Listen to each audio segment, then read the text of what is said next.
Good evening, everyone. Keith, thank you for co-hosting. I don't know if you made me co-host or not. I believe I did. Okay, great. We will get started in a few moments. Wait till about 1 minute after the hour.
Anyway, once again, good evening.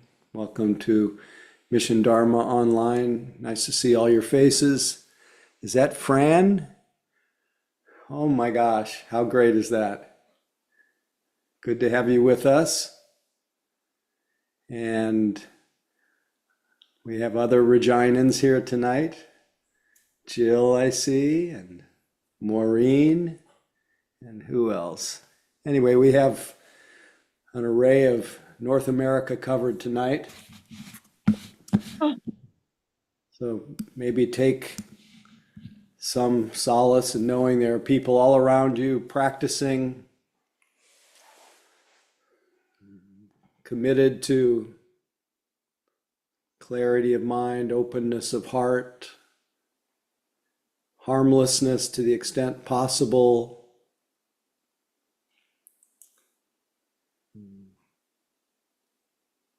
You know, it's funny how there's a kind of circular dynamic that happens each time that I get together with Sangha. You know, I'm so happy and appreciative that you've shown up here, that you're supporting each other. That makes me happy, and then I pass that happiness back on to you, and it becomes this little what I call a cybernetic event of interbeing. We just share the love, and it's so simple. It's so no frills in a way, just friendliness, just goodwill, just good intentions. And in some ways, we've already accomplished what seems sometimes impossible, to step out of the stream of distress and just come back to our humanity, our simplicity. So anyway, I'm already happy just being with you, and happy to get a chance to sit with you and be alone together. I think of as the perfect alchemy for liberated heart as being able to be and invited to be secluded and alone, but also supported by others. So as we settle into our sitting practice tonight, just be aware that not only are you receiving that blessing of being with other people, but you're also offering it with your presence. And everyone here is helping each other step out of the ideas of yourself, the ideas of the world, the ideas about experience into immediate and direct perception.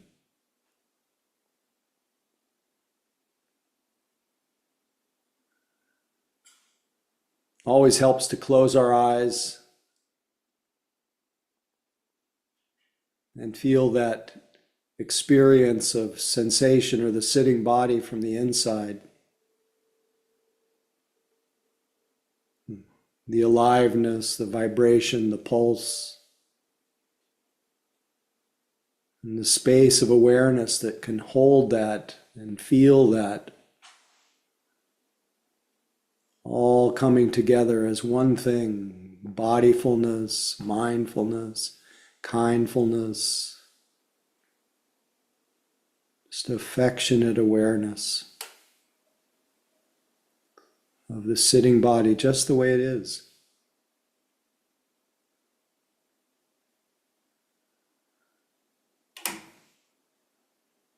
Allowing our bodies permission not to do anything other than to sit.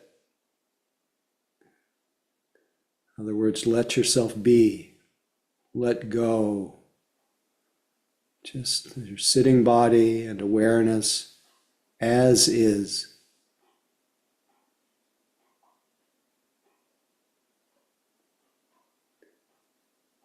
And inevitably, if there is awareness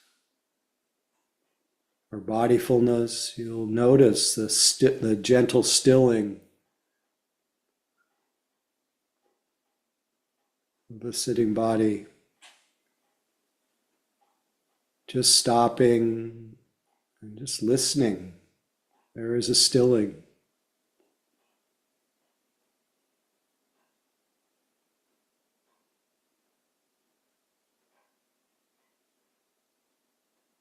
And there's a feeling, an increased sense of wholeness. Just that alive, full presence.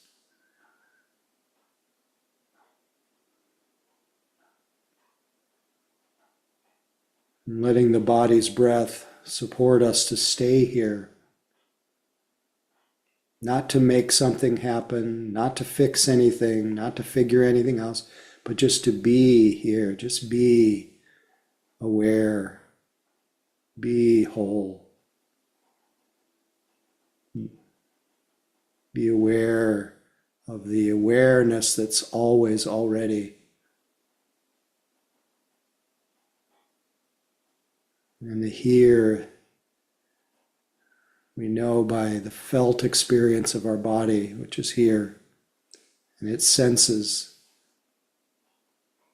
sounds, sensations, moods, thoughts and images, all known in awareness. And awareness is not affected by it or corrupted by it. And even when we're lost in thought, in the clouds of thought, the sun still shines. It's just temporarily obscured, and then the thoughts fade away and the light of awareness shines through again. Just being aware, embodied, supported by the breath.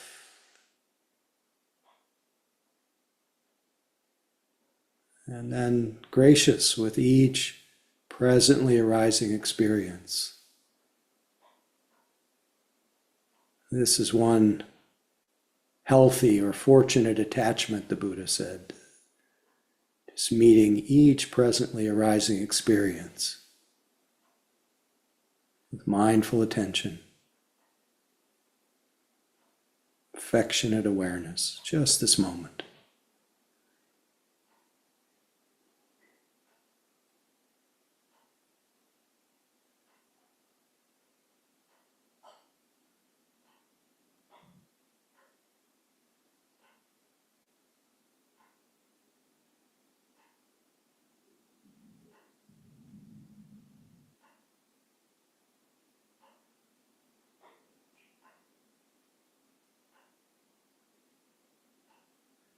Rest in this uncaused awareness.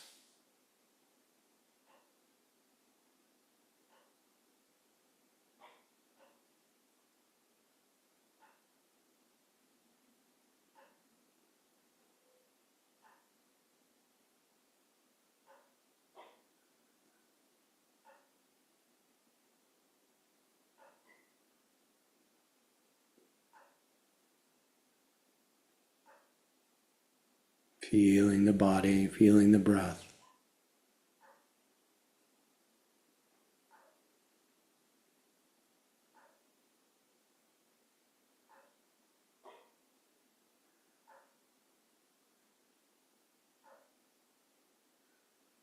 Just remaining aware,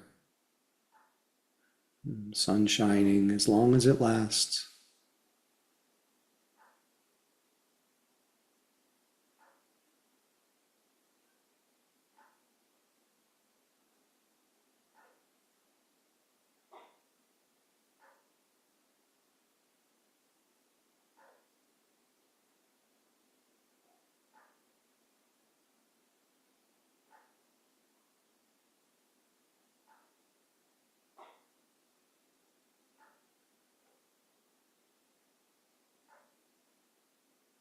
Keep the attention embodied.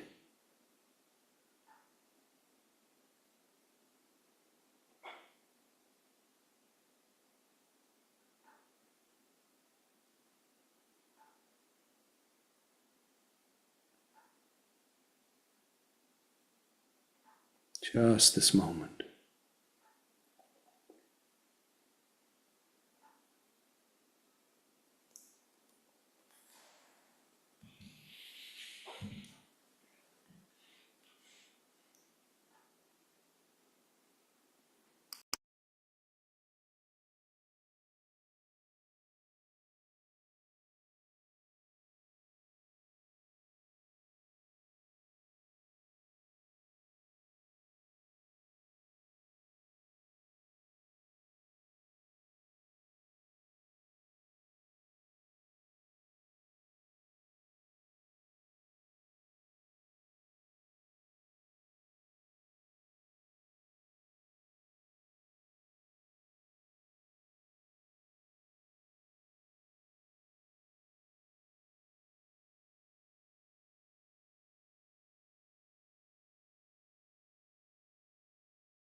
No matter how many times you realize you've been lost in thought, each one of those moments is a moment of the sun shining through, awareness coming back online, mindfulness re-arising.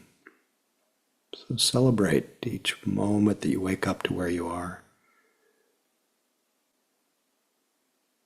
And then just rest in that clear, open, welcoming, sky-like nature of being aware,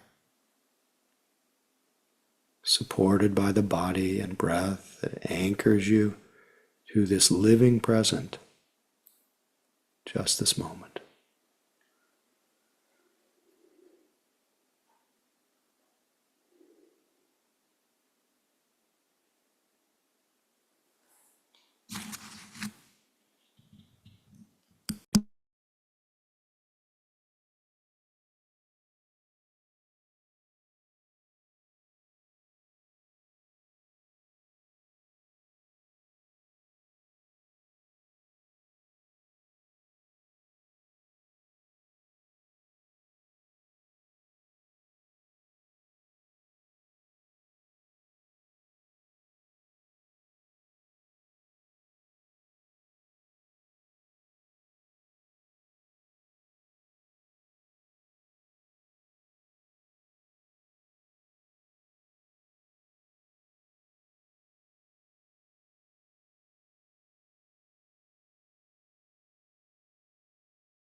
mindfulness, heartfulness, bodyfulness. It has no other agenda other than to notice, feel the presently arising experience. No higher mountain to climb than this, a moment of being aware.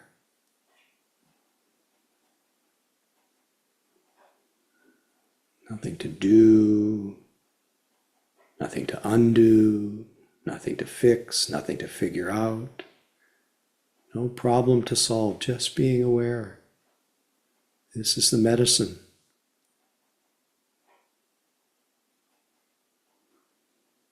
Open, non-judgmental. The healing salve of affectionate awareness.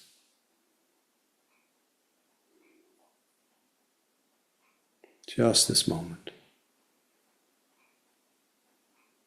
Just this body and breath.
Thanks for your practice.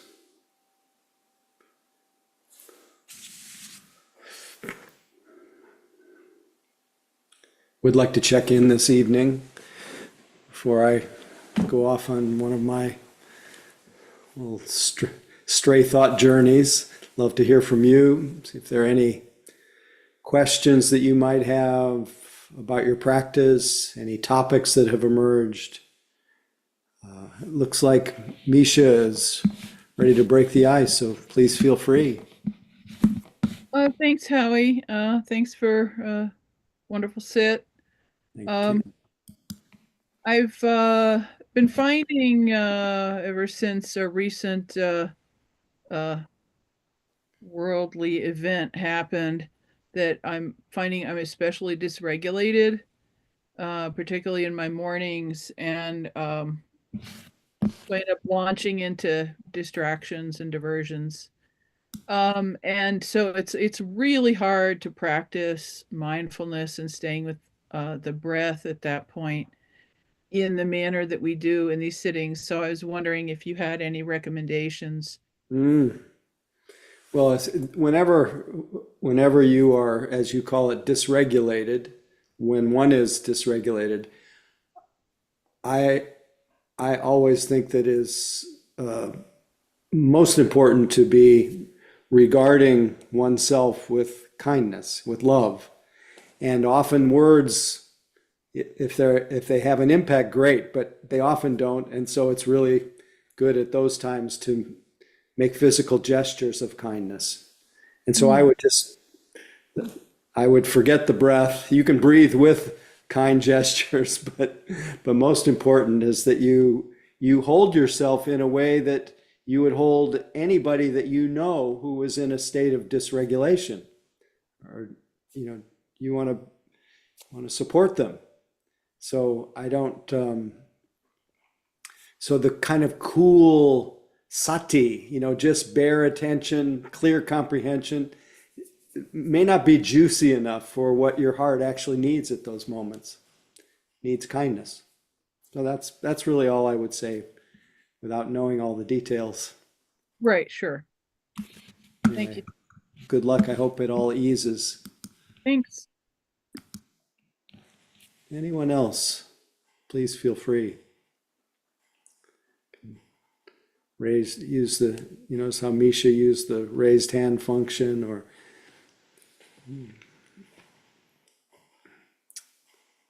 Stephen, please feel free.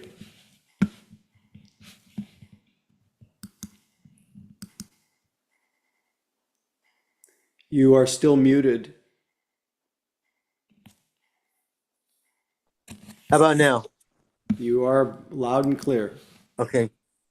Um, I've been retired now 5.5 years, and I have all these balls in the air.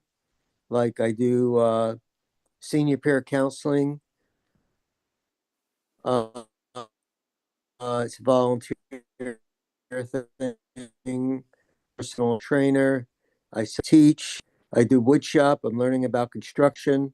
Um, I Great. was thinking of getting licensure, and I'm 75 years old. I just turned Marvelous. 75 a couple days ago. So I just feel like, yeah, but I just feel like really, I just really want a job 20 hours a week. I don't need to get much money, if any money. And just, I don't like all these balls in the air.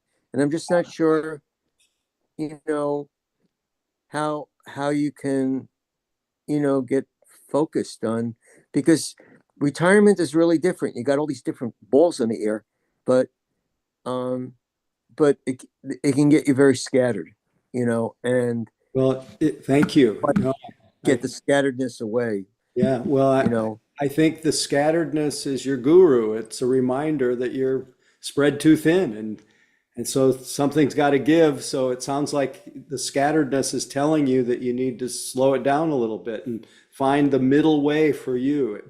I wouldn't give it all up. I would just find a happy medium where you do enough things that where you continue to be a learner, where you're exercising your mind, your body, but not so much that you get, as to use Misha's word, that you get dysregulated. So only you can be the authority on what it is that you need to do to navigate that. But it sounds like your own mind and body is telling you that maybe five things is too much right now, or the way that you're doing them is too much, that somehow you need to find a, and I know that you know the answer, so you just have to sit quietly a little bit and just know what would be the middle way for me, and you'll be great. 3 things. Okay. I don't need 5. There you go. You got it. Okay. Thank you.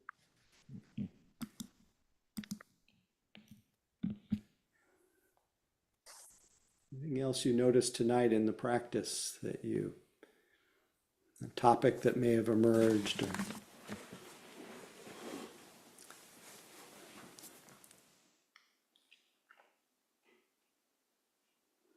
Okay. Pat, feel free to unmute and join the party. Hi. Hello, Great to everyone. see you. And just wanting to, is it working? Yeah. Yes, beautifully. Yeah, just first of all, wanting to thank you and the community because I'm really enjoying coming to these sittings, and I hope to continue them. I was going to talk about the experience in the sitting tonight. I noticed, and I really enjoyed the instructions of relaxing into, I think of it as loving awareness. And then I was able to really perceive an energetic difference. You know, my mind is really kind of spinning. My emotions, there was some fear. My body was contracted. And then there's the energetic moving back with the loving awareness, that sense of flow, sense of, and then the contraction again with the thoughts and the emotions. Not to say they weren't valid, but it was an energetic difference in terms of contraction and discomfort.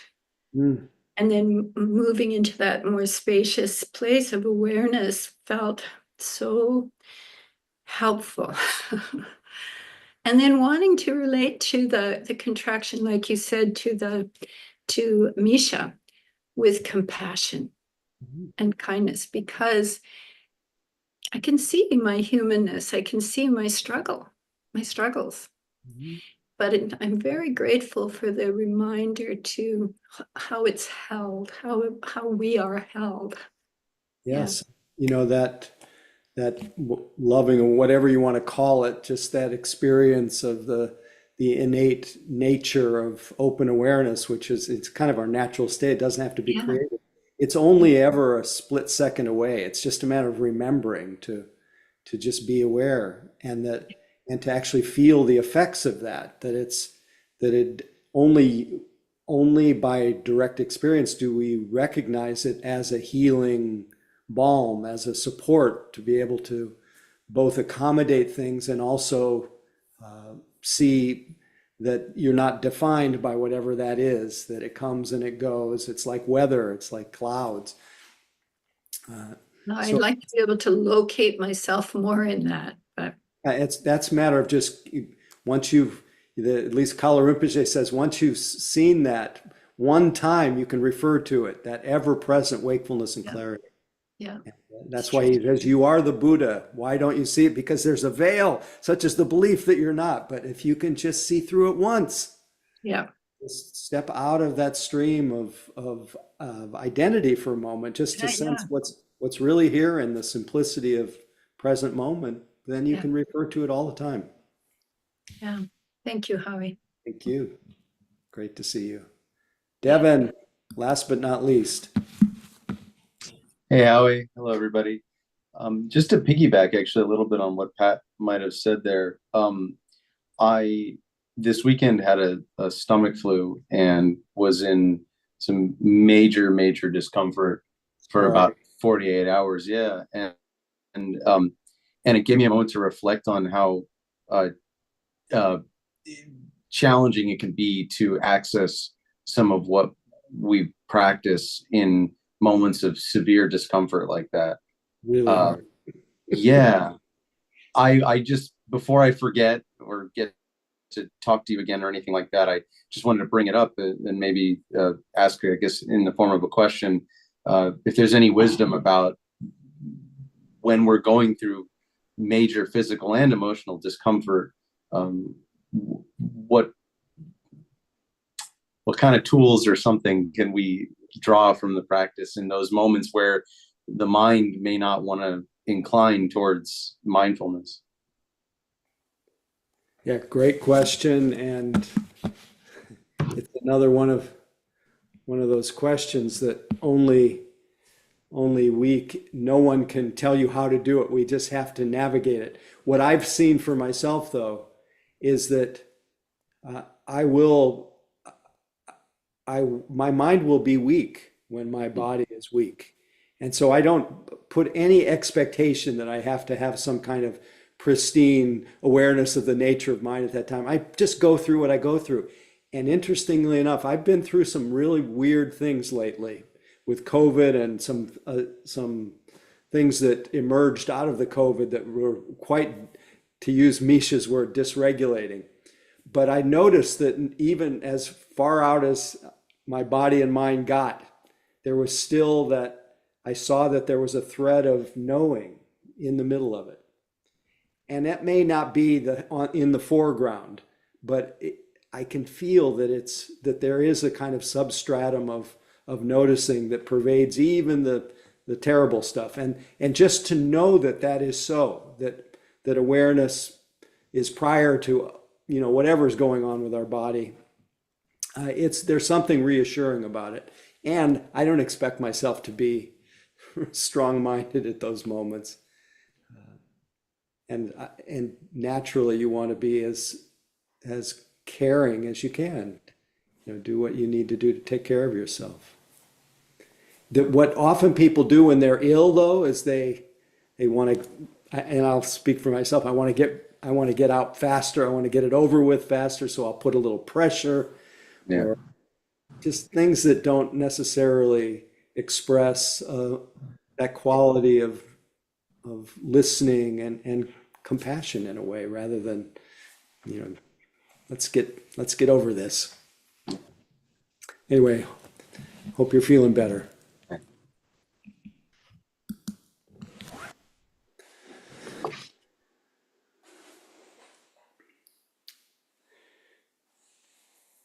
So anyone who has, let me just take a drink for a moment.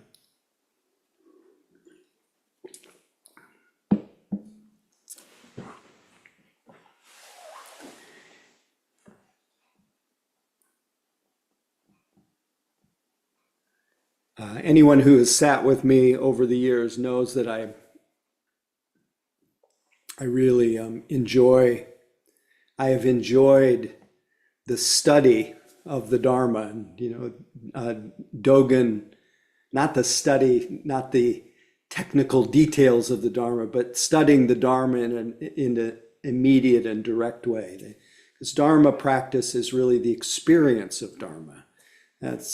There is benefit, and one of the beautiful Dharma doorways into the Dharma is through the teachings, the didactic teachings, the lists and the myriad lists that can themselves be pointing to the nature of the mind. They can point to the fallacy of there being something that can be clung to, that's reliable, that's in this changing world. The teachings can remind us of things, and they can really support us to let go. But it really is the experience of the Dharma that is that's the real medicine, the real door opener to the heart's release. But once you've entered into that world of direct experience, there is a natural interface with the teachings. And if you look at the Buddha's teachings, the Buddha was often, or centered a lot of his teachings around the calamity of the calamity of being caught in a misidentification, with with our bodies, with our moods, with our thoughts, with anything in this world of changing conditions, world of being and interdependence, anything that's taken to be exclusively me and mine is a source of stress, because me inevitably gets separated from mine. That is the nature of things. And whatever is mine will not always be mine, even if it appears so. So even as I started to mention before, the Zen master Dogen, considered kind of the great Zen master, in a way, founder of Zen, you could say. He said the whole point of the Dharma is to study the self. But the next line is, to study the self is to forget the self. And to forget the self is then to be awakened by the myriad things, by everything. But the study of the Buddha Dharma is the study of the self. Study of the self is to, you could say, see through the self. See through the self, or let go of the self, is to be awakened by the myriad things. So, and the Buddha centered so much of his liberating teaching on inviting us in to see what it is that we mean by self. What is it that means? And what we ordinarily take to be self, he highlighted primarily, really, when I say primarily, the real heart of his teaching was that what we call ourself is basically 5 things, 5 little aggregate phenomena. They're called aggregates, or skandhas, or heaps. There's a heap. The skandhas are called a heap. There's 5 things that, when unrecognized and unexamined, lead us to believe that we are a self, and that self lives independently apart from everything else. That self that you are is this kind of solid entity that in some ways is apart from the flow of life. And it's the misperception of these 5 little things that lead us to feel so separate. And the 5 things are sensation, or the body and its senses. It's called contact with the senses. What we are is actually senses, sensations, you could say, sense experience. And another, if you unravel the self a little bit more, you find 5 things: contact, senses; feeling, we've talked about it a lot here, the feeling of pleasant or unpleasant, or neither pleasant or unpleasant. So feeling. And then the third thing, so contact, feeling, the third thing is perception. Like every little moment, there are these 5 things that are coming together, and from a certain point of observation, that all seems like a self, and it all seems like me. But if you come a little closer, you see that it's just contact and feeling and perception. Perception means basically memory and the capacity to say what something is, what that thing is that's being noticed. And the only way that happens is by memory. Or the other ingredient in perception is how close whatever is being experienced, how close you are to whatever that experience is. So again, one simple example, if you put this body under a microscope, from a distance, this body seems like a thing. It's a male, this is a male body or a male identified body. And that's a kind of gross perception. But if you come a little closer, you put this body under a microscope, you wouldn't find a body, you would find blood, you'd find the 32 parts: blood, phlegm, pus, hair, teeth. I brought my list tonight, I think, of the, if I get lucky, I have it with me.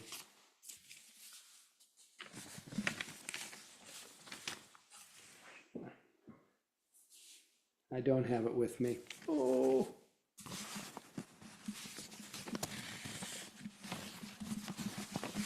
Too bad. This would have been really fun for you to hear. I did bring it.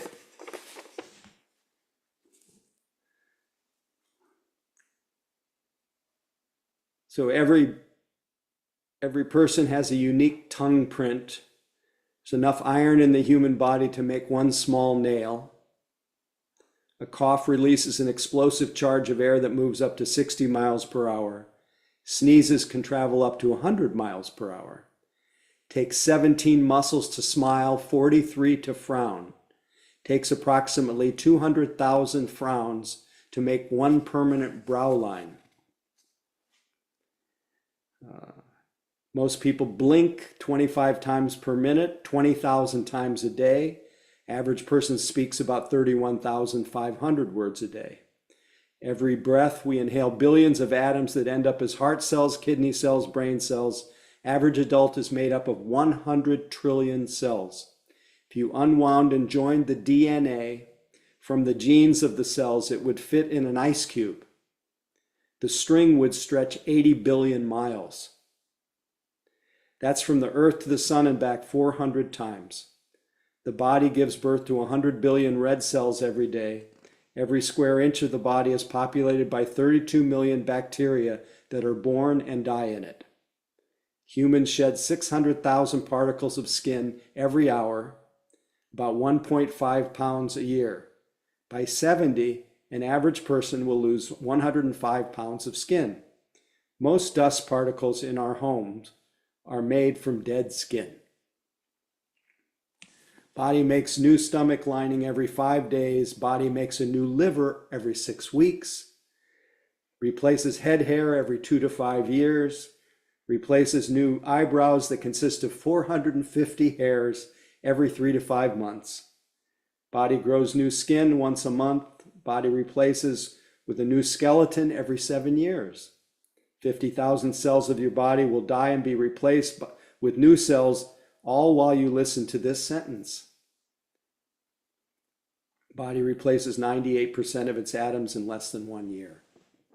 So at any given moment, parts of the body are appearing and disappearing because they're atoms. And so if you think you are your physical body, which body are we talking about? So the proximity of observation, it seems like a body, it's a thing, it's me. But if you look closer and you really turn up the power on the microscope, not only will you just find these processes going on, if you turn it up a little stronger, all you will find is vast space, nothing that can be taken as me or mine. So why am I talking about this as the world is falling apart?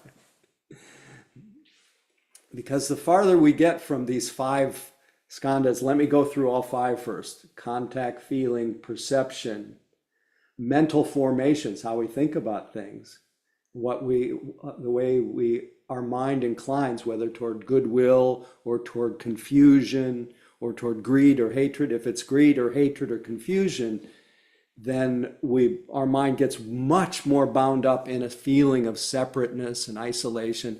And then we really feel, rather than this changing process that's made up of all of these non-personal elements of earth and air and fire and water and everything that's ever happened to us. Instead, we think it's me. It's all me, all mine. I'm apart from the flow of life. The one I always use is from the Bhagavad Gita. I'm the one wave that's gotten separated from the ocean. And I forget that the wave is never separate from the ocean. It's just, we're all so deeply interconnected.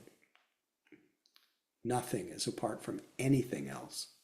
And it's this delusion of separateness that we get so fixated and lost in, that and then so strident about.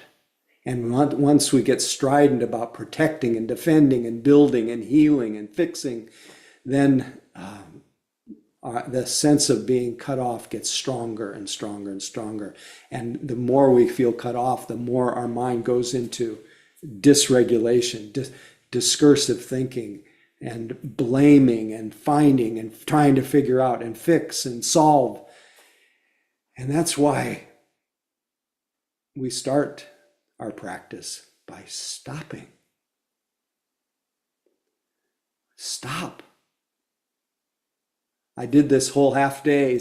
Many of you were on it this weekend. It was really joyous because we just stopped and we listened and we felt. It's essentially what we do when we come together and practice. We stop, listen with our whole being, just feel. And an interesting thing happens in that moment of stopping and listening and feeling. Nowhere in that experience of stopping and listening and feeling, being aware, hearing, smelling, tasting, just in an experience of immediacy, like even right now, nowhere in there is there a self that needs to be healed or fixed or figured out or solved or is separate.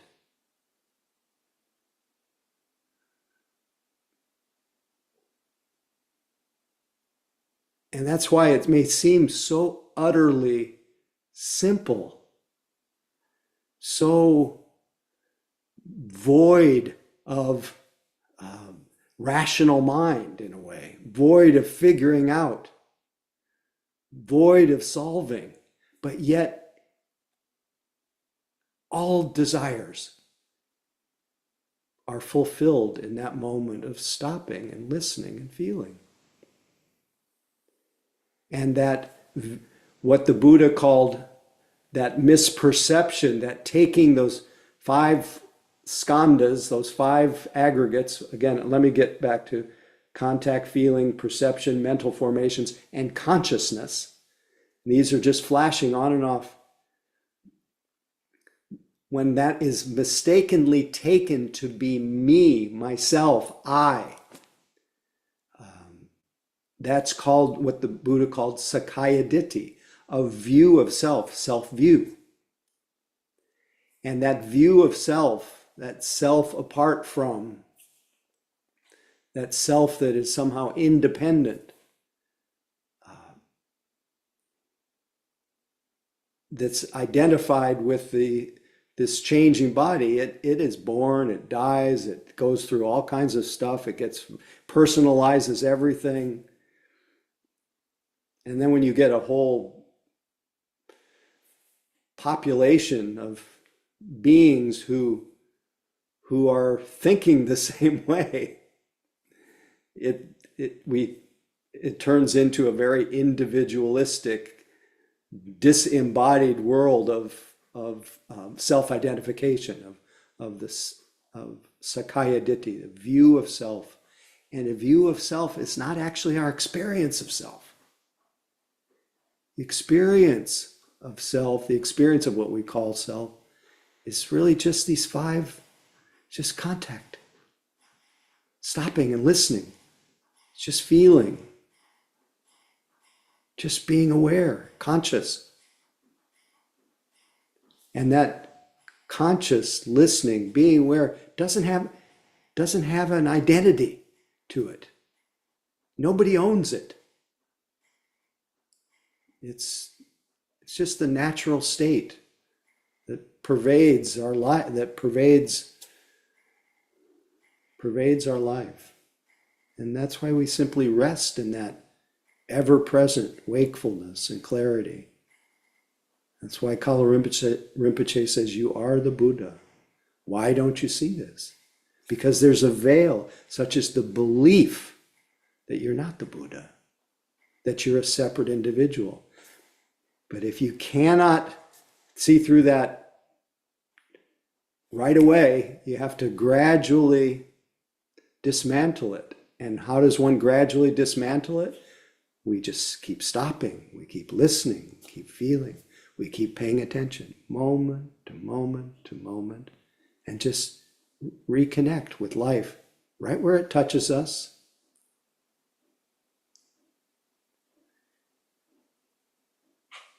And why is this relevant right now? Because a lot of the buildup of self-view is around the issues of the world, around what we want to happen, around who we agree with or who we disagree with. And we won't stop being individuals with identity view, but we can balance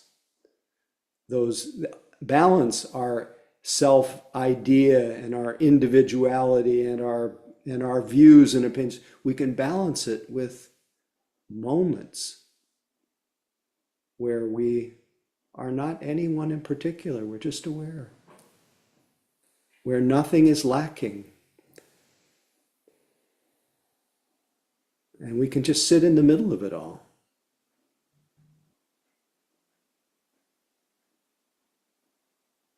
That's why Thich Nhat Hanh, one of his mantras that he recommended, is because this body awareness is probably our number one source of Sakaya Ditti. This thing, we call it a body, and it's a thing, and it's me. That's a certain more gross perception. A lot of identity view is built up around body. But he starts his mantra by saying, this body is not me. I am not caught in this body. I am life without boundaries. I've never been born and have never died. Since beginningless time, I've always been free. Now you can say those words and they may point you to that deeper truth in yourself. But you don't have to. You just need to stop, listen, feel. Just to be willing to let the idea of yourself rest for a moment. So after your last thought has ceased, before the next one comes, just stop, listen, feel. And if you don't consult your memory, will you find any lack in that moment of stopping? You find that you need anything, that anything is lacking, that anything is in excess even. It's just life without boundaries. This body is not me. I am not caught in this body. I am life without boundaries. I've never been born, have never died. Since beginningless time, I've always been free. So again, this may seem too much of a transcendent teaching for this world that is burning. You know, the famous fire sermon of the Buddha, my eyes are burning, nose is burning, tongue is burning, burning with greed, hatred, ignorance. But this is really this accessible recollection, this just simple stopping, this, in other words, you could say just practicing. Something in us relaxes. The little blurb I did for the stop, listen, and feel is, I said, I notice when I stop and I listen and I feel, something in me relaxes, quiets down. And I notice that for a moment, I don't want to be somewhere else anymore.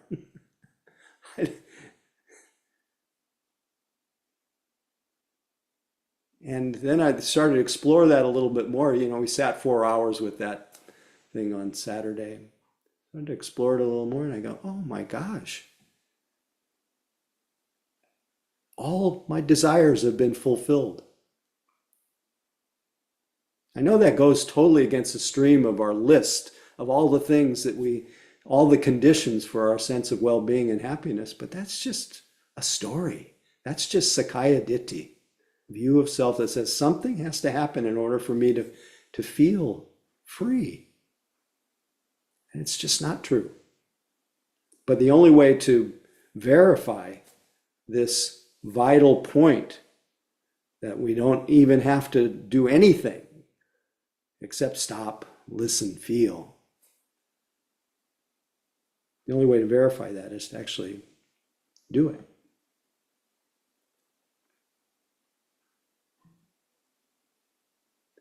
And then, if you can, just feel the relief flood into your system of no longer going out of yourself in search, no longer, at least for that moment, jumping into samsara, time, becoming, hope, expectations, desires, fears. Just enter into the natural peace and ease that is the natural peace and ease. That is our nature.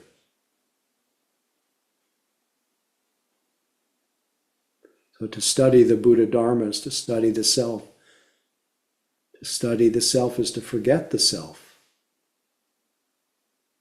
To forget the self is to be awakened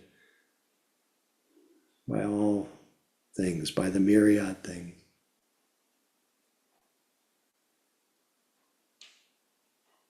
And another little byproduct that I'll just leave you with is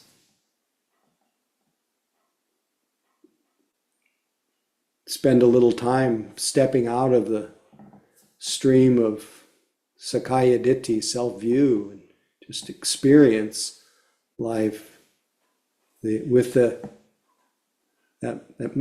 you could just call it a moment of stopping and listening and feeling, or you can experience it as a moment of cessation of selflessness. And with the cessation of self, why it's so important is it unleashes another understanding, the cessation of other. There's no longer others. It's all of us together. That's why we're happy when we are together, at least. I think I'm happy when I'm with you. It's because it's less about me and it's more about us. And that happens naturally when we stop. The whole point of seeing through the illusion of separate self is to be able to see through the illusion of other and then look after each other.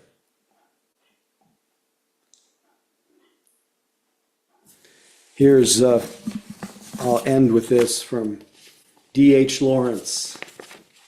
Oh, what a catastrophe this maiming of love when it was made a personal, merely personal feeling, taken away from the rising and the setting of the sun, and cut off from the magic connection of the solstice and the equinox. This is what's the matter with us. We are bleeding at the roots because we are cut off from the earth and the sun and the stars, and love is a grinning mockery because, poor blossom, we plucked it from its stem on the tree of life and expected it to keep on blooming in our civilized vase on the table. So, may we all see through the illusion of separate self. May we all see through the illusion of others. May we all take care of each other so that all beings can have happiness and peace, safety,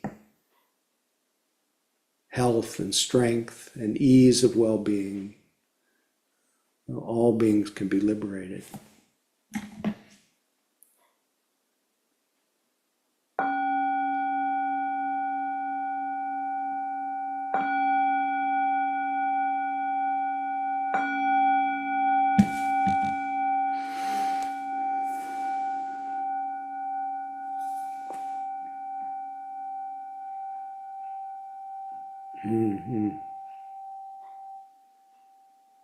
Anyway, thanks for staying with it this evening.